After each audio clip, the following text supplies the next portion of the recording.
ओम शांति। आज प्यारे मीठे भगवान की मीठी मुरली मंथन की डेट है 30 दिसंबर 2021। तो आज मीठे मीठे बाबा हम बच्चों से कह रहे हैं, सच्चे पिता के साथ सच्चे बनो। अगर सच नहीं बतलाते हैं तो पाप वृद्धि को पाता है। भगवान कह रहे हैं कि तुम सत्य पिता के बच्चे हो तो बिल्कुल सच्चे बनो। नहीं तो जो चीज़ भी करोगे ना वो वृद्धि को पाएगा। यदि झूठ बोलोगे तो वो बढ़ेगा और सच बोलोगे तो वो बढ़ेगा। तो हमें क्या चाहिए? हमें तो वही करना है ना जो हमें भगवान सिखा रहा है। प्रश्न है, जब तुम बच्चे कर्मातीत अवस्था के समीप पहुंचेंगे तो कौन सी अनुभूति करेंगे? उत्तर, ऐसा अनुभव होगा जैसे माया के तूफान सब समाप्त हो गए हैं। किसी भी विघ्न से घबराएंगे नहीं, अवस्था बड़ी निडर रहेगी। जब तक वह अवस्था दूर है तब तक माया के तूफान लगते हैं। भगवान हमें बता रहे हैं कि तुम्हें घबराना नहीं है, माया के तूफान सब समाप्त हो जाएंगे, तुम निडर बनोगे, अवस्था को मजबूत बनाओ। अवस्था पर ही सारा कंट्रोल है और अवस्था के लिए सबसे पहले हमें अपने संकल्पों पर जीत पानी है। संकल्प व विजुअलाइजेशन, यदि हम जो चीज़ चाहते हैं ये दोनों काम करें ना तो वो डीप रूटेड होगा। और इसका समय पता है? संकल्प करने का, विजुअलाइजेशन करने का समय सोने के पहले जब बेड पर चले गए और उठने के बाद। उस समय दो माइंड होता है, पता नहीं, कॉन्शियस माइंड, एक सब कॉन्शियस माइंड। तो सारे दिन में भी हम संकल्प कर रहे हैं कुछ भी, लेकिन हम कर्म कर रहे हैं, शरीर हिल रहा डोल रहा हलचल में आ रहा है, इसलिए वो बीज सही तरह से अंदर बैठ नहीं पा रहा है। जब सोने गए, लेटने गए, लेटे हुए आराम में, अब नींद आ रही है, उस वक्त हमारा सबकॉन्शियस माइंड जगा है। उस वक्त जो संकल्प करेंगे और विजुअलाइजेशन करें, जैसे किसी की बहुत बीमारी है या कुछ और बात है, कुछ और वो बनना चाहता है। इस पर एक बच्चे का उदाहरण है कि उसको बहुत बड़ा फुटबॉलर बनने का मन था, लेकिन पैसे की कमी या शारीरिक कमजोरी, सब लोग बोले कि तुम नहीं बन सकते हो, लेकिन उसने अपने मन में ये फिट कर लिया था और हमेशा विजुअलाइजेशन करता था कि मैं वर्ल्ड का नंबर 1 फुटबॉलर बना हूँ। और सच बात है, और वो बन गया। देखा, उसने उसकी मेहनत की, लेकिन सबसे पहले उसने बीज डाला संकल्पों का। हिम्मत नहीं हारा वो। तो ये होती है संकल्पों में दृढ़ता। तो इसके लिए हम सुबह सुबह जब उठे तो 5 संकल्प करें शुक्रिया का। सबसे पहले परमात्मा का शुक्रिया, गुड मॉर्निंग। उसके बाद अपने मन और शरीर, फिर उन आत्माओं का जिसके साथ आपके हिसाब किताब है या जिनको आप बहुत चाहते हो उनके लिए, और फिर प्रकृति का शुक्रिया। ये 5 संकल्प करें तो जीवन में आप जो चाहेंगे वो पूरा होगा। और उसके साथ साथ दृश्य भी देखें। गलत संकल्प नहीं, नहीं तो वो भी सिद्ध हो जाएगा। अच्छे से संकल्प करें पॉजिटिविटी के साथ, तो बस डीप रूटेड होगा और फिर वो बीज फिर पनपेगा। आज की मुरली का गीत है, जाग सजनिया जाग। ओम शांति। बाबा कह रहे हैं कि देखो, मैं तुम बच्चों को जगा रहा हूँ और तुम बच्चों का काम है सबको जगाना, क्योंकि इस गीत का राज बहुत अच्छा है। नया युग अर्थात सत्युग आ रहा है और कलयुग जा रहा है, अर्थात इसका विनाश होना है। गोल्डन एजेड वर्ल्ड में गोल्डन एजेड भारत था और अभी आयरन एजेड वर्ल्ड में आयरन एजेड भारत। तो गोल्डन एजेड हो गया सदगति धाम और आयरन एजेड हो गया दुर्गति धाम। गोल्डन एज में कोई धर्म होता नहीं, जबकि अभी आयरन एजेड में तो अनेकानेक धर्म है। हम सब देख रहे हैं, धर्मों की तो महामारी चल रही है ना।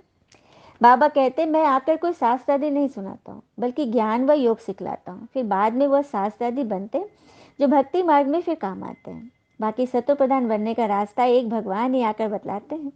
तभी उस एक शिव पिता को ही याद करना चाहिए, ब्रह्म को याद नहीं करना, वो तो घर है।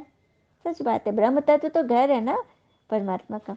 घर को याद करने से थोड़ी ना विकर्ण विनाश होंगे। जैसे दुनिया में भी हम घर से मिलने थोड़े जाते हैं, हम तो लोगों से मिलने जाते हैं ना। ये बाबा कहते हैं, आत्माओं में ब्रह्मा तन में प्रवेश होकर नॉलेज देता हूँ, ब्रह्मा द्वारा स्थापना करता हूँ, ब्राह्मणों को ही शिक्षा देता हूँ, क्योंकि ज्ञान यज्ञ को संभालने वाले ब्राह्मण ही होते हैं ना। दुनिया में भी जब यज्ञ पूजा पाठ हवन आदि करते हैं, किन से करवाते? ब्राह्मणों से, क्योंकि उन्हीं की ऊंची चोटी है, उन्हीं को भगवान ने ब्रह्मा का बच्चा माना है। तो वो हो गए कुख वंशावली, और हम बच्चे हैं मुख वंशावली, क्योंकि भगवान के ज्ञान से हम ब्राह्मण बने हैं ना। भले जाति कोई भी है, लेकिन ईश्वरीय ज्ञान को अडॉप्ट किए, जीवन में धारणा किए, तो हम ब्राह्मण बन गए। फिर बाबा कह रहे हैं भक्ति की राह तब पूरी होती है। भक्ति की राह अर्थात द्वापर कलयुग, और ब्रह्मा का दिन शुरू होता है सत्युग त्रेता। ब्रह्मा सो विष्णु ये भी कोई समझते नहीं। ब्रह्मा सो विष्णु, ब्रह्मा ही विष्णु बनते हैं ये कोई नहीं समझते।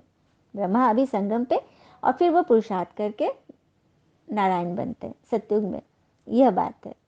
प्रदर्शनी में भी किसकी बुद्धि में बैठता नहीं, सिर्फ इतना कहते कि रास्ता अच्छा है पर चल नहीं सकते। फिर बाबा ने आगे कहा स्वर्ग में पीस, प्योरिटी व प्रॉस्पेरिटी सब कुछ है।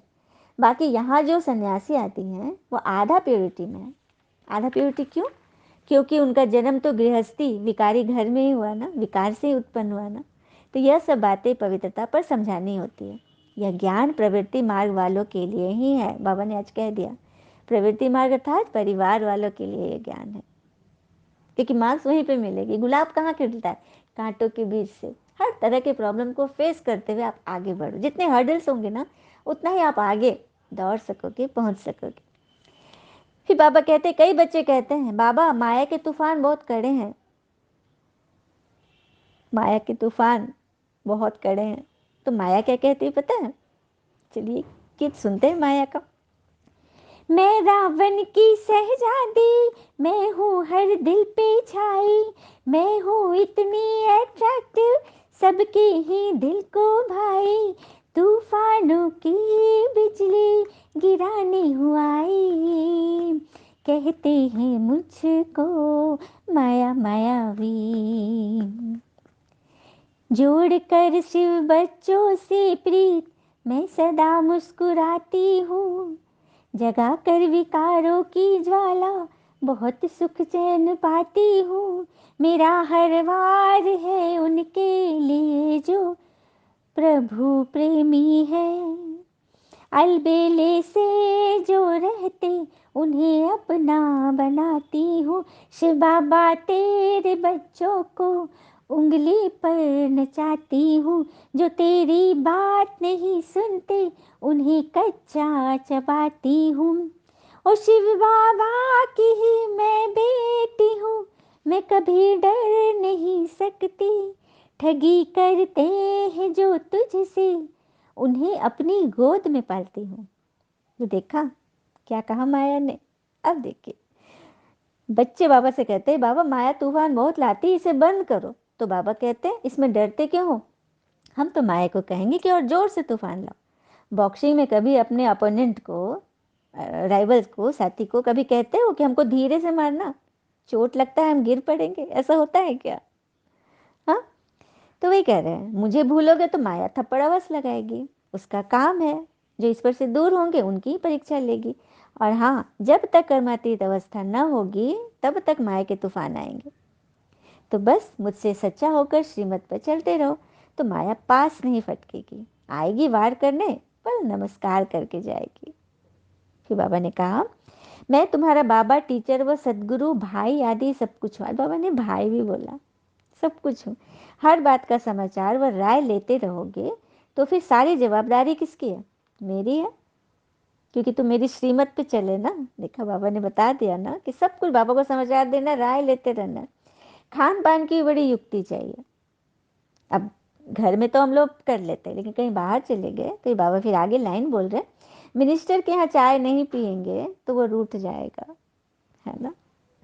तो अब चाय पानी लिक्विड चीज़ कई बार पी भी ले तो उसमें संकल्प डाल दें, क्योंकि ऊर्जा बहुत ज़्यादा, जो लिक्विड चीज़ तो सीधे अंदर गई ना और वो तुरंत वर्क करती है। जैसे कि देखो दवा का टेबलेट खाते हैं वो थोड़ा देर में फ़ायदा, लेकिन इंजेक्शन तुरंत, क्योंकि वो लिक्विड है। लिक्विड चीज़ फ़ायदा करती है ना। तो जल को संकल्प दे दो, नहीं तो जो नेगेटिविटी का ऊर्जा जो चारों तरफ फैला है वो जल ने ग्रहण कर लिया है और आप उसको तुरंत खट से पी लोगे तो फिर आपके अंदर भी वो हो जाएगा। इसीलिए संकल्प दो, दृष्टि दो कि मैं परमपित फरिश्ता इस जल देवता को ग्रहण कर रही हूँ भगवान की याद में। ये मेरे अंदर की जो भी हलचल होगी इसको समाप्त करेगी, मेरे शरीर के रोग को भी दूर करेगी। इस तरह से संकल्प करके लिक्विड चीज़ लिया करें। अच्छा, बाबा को नमस्ते। धारणा के लिए मुख्य सार, पहली पॉइंट, बाबा से सदा सच्चा रहना है, दिल तक नसीन बनने के लिए श्रीमत पर पूरा पूरा चलना है। भगवान से सदा सच्चा रहना है, दिल तक नसीन बनने के लिए पूरा पूरा। दूसरी पॉइंट है, युद्ध के मैदान में माया के विकल्पों से डरना नहीं है, अपना सच्चा चार्ट रखना है, झरमुई झगमुई नहीं करनी है। तो इसके लिए तैयारी करनी होगी। लक्ष्य रहेगा तो तैयारी अपने आप हो जाएगी। अब जैसे ट्रेन, हमें पता है कि आज कल सुबह मेरा ट्रेन है, तो उसके लिए तैयारी हम कर लेंगे ना। पता ही नहीं हो तो फिर तैयारी क्या करेंगे। इसीलिए लक्ष्य पहले, तो लक्षण अपने आप आ जाएंगे। वरदान है, स्वस्थिति द्वारा सर्व परिस्थितियों का सामना करने वाले अव्यक्त स्थिति के अभ्यासी भव। स्वस्थिति द्वारा सर्व परिस्थितियों का सामना करने वाले अव्यक्त स्थिति के अभ्यासी बनो। जब अव्यक्त स्थिति के अभ्यास की आदत बन जाएगी, तब स्वस्थिति द्वारा हर परिस्थिति का सामना कर सकेंगे। जब अव्यक्त स्थिति के अभ्यासी बन जाएंगे, तभी हम स्वस्थिति द्वारा हर परिस्थिति पर विजय प्राप्त करेंगे। अब जैसे कि परिस्थिति किसी भी तरह की, किसी भी चीज़ को हम मान लेते हैं। अब जैसे बच्चों का एग्ज़ाम देना है, तो वो भी उनके लिए परिस्थिति है। तो उस वक्त हम बच्चों को क्या समझाते हैं? बच्चे, शांत मन से जाना, कूल रहना, ध्यान से लिखना, इधर उधर मत देखना। बोलते हैं ना, मन शांत रखना, तो तुम्हें सब कुछ याद आ जाएगा, जो पढ़े हो ना वो सब कुछ आ जाएगा। तो हमें पता है कि परिस्थिति पर अपनी स्वस्थिति से विजय प्राप्त करेंगे। जब मन की स्थिति शांत होगी, तो परिस्थिति पर हम विजय प्राप्त कर लेंगे। मन की स्थिति यदि चीटी हो जाएगी, छोटी हो जाएगी, तो परिस्थिति पहाड़ बन जाएगी। तो क्या करना है? मन की स्थिति को पहाड़, तो परिस्थिति चीटी, है ना। वही बाबा कह रहे हैं।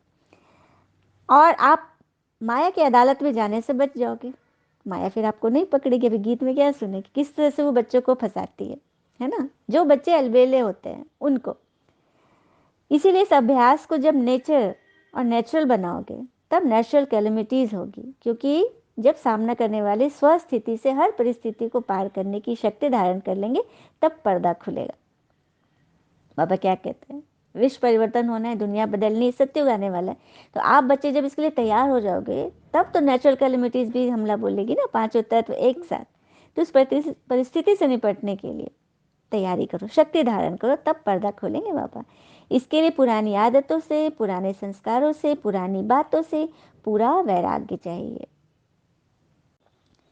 स्लोगन, स्वयं को निमित्त करनहार समझो तो किसी भी कर्म में थकावट नहीं हो सकती।